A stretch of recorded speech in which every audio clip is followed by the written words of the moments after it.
Hello everyone, welcome to the Evangelist Nick Garrett channel. If you didn't get a chance, check out the video made just before this one called Mysterious Prophecies Revealed, because in this video, I want to talk a little bit more about it.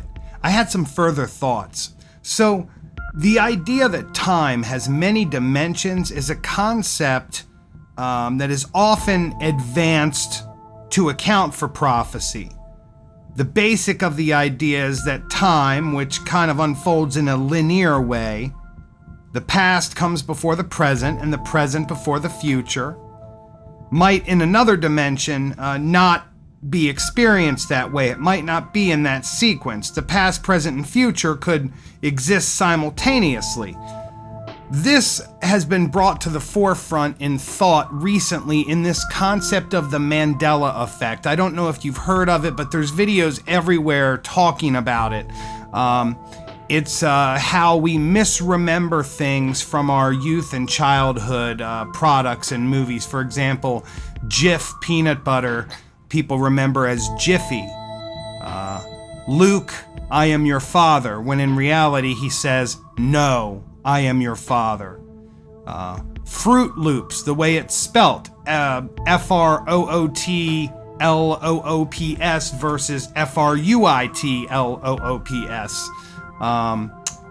From Forrest Gump, Mom always said life is like a box of chocolates. And in reality, it was life was like a box of chocolates. This Mandela effect is so named because many people remembered that Nelson Mandela died in prison in the 1980s, but yet in the late 2000s he, turned up alive and well. I've never had a Mandela effect on my own. I've never had an experience of it except for in two ways. One, the Berenstain Bears. I mean, everybody remembers that cartoon and those books, but the spelling of their name is like Berenstain, S-T-A-I-N. And here's the big one. Recently, the band Guns N' Roses got back together and started touring again. Guys, I swear, Slash died of a drug overdose, like years ago. Doesn't anybody else remember that? Like he died of a heroin overdose. But no, he wrote a book and put out a book, and he's on tour with Guns N' Roses right now. It's amazing. So it got me thinking more about this idea of prophecy, how we remember things, how the past, present, and future occur on a timeline, and how somehow there must be ripples in that line, or as string theory might suggest, there are multiple dimensions happening all at the same time. I'll give you another great example.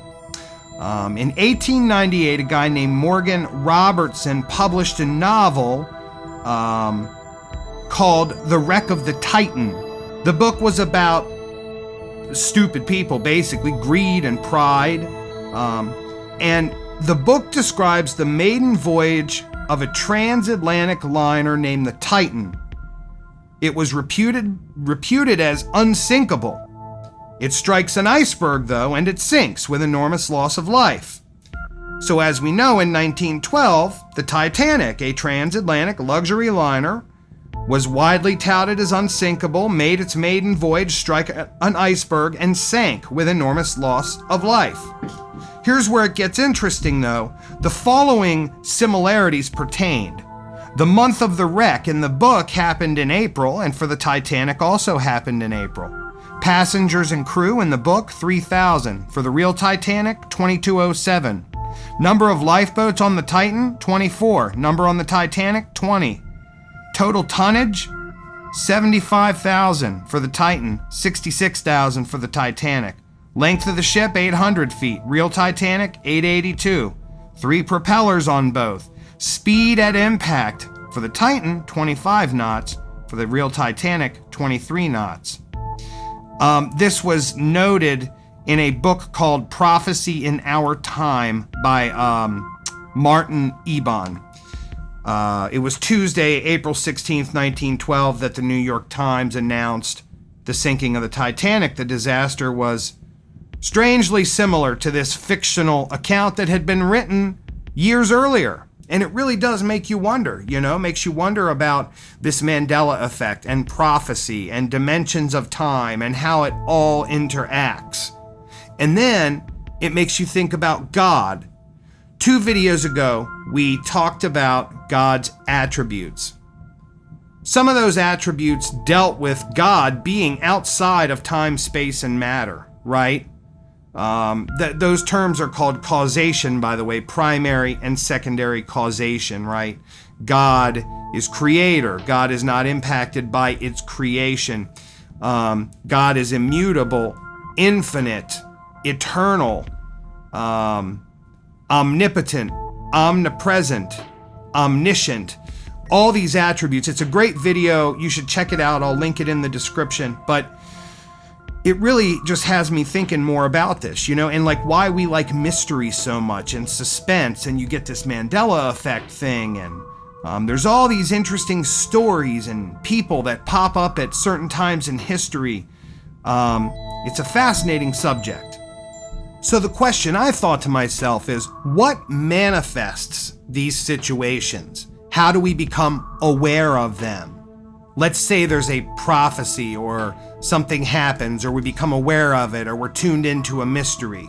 There are different ways it happens, right? Some people lucid dream, whatever that is. That's a talk for another day, of course. But I got to thinking about the Bible, and in the Bible, these events often happen via dreams.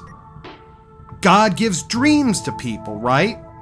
So the dreams have meaning. Not all of our dreams. You can kind of tell, can't you? I've had dreams where it was clear that my brain, like a computer, was processing, dumping, and storing things that had happened that day.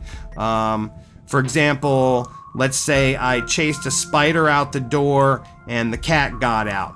Well, in my dream, maybe the spider killed the cat and came after me, but I was frozen in place and couldn't move. That's kind of an example of that. But there are other times where you have dreams and it's clear that the dream was meant for a reason, and that there was something we were supposed to take from it, right?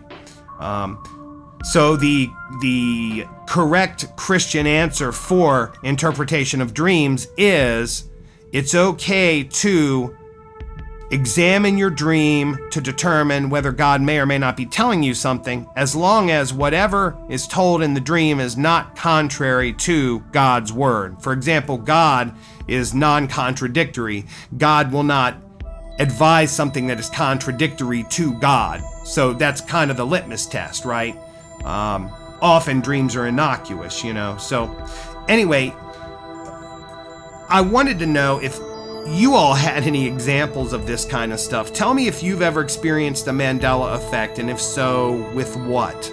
Are you familiar with string theory, or this idea of time, space, and matter being potentially not linear? Have you heard of stories where there was a book written about it and then the event ends up occurring much later in history? And how do you think all this ties to biblical prophecy? Anyway, look forward to talking to you all next time. Thanks.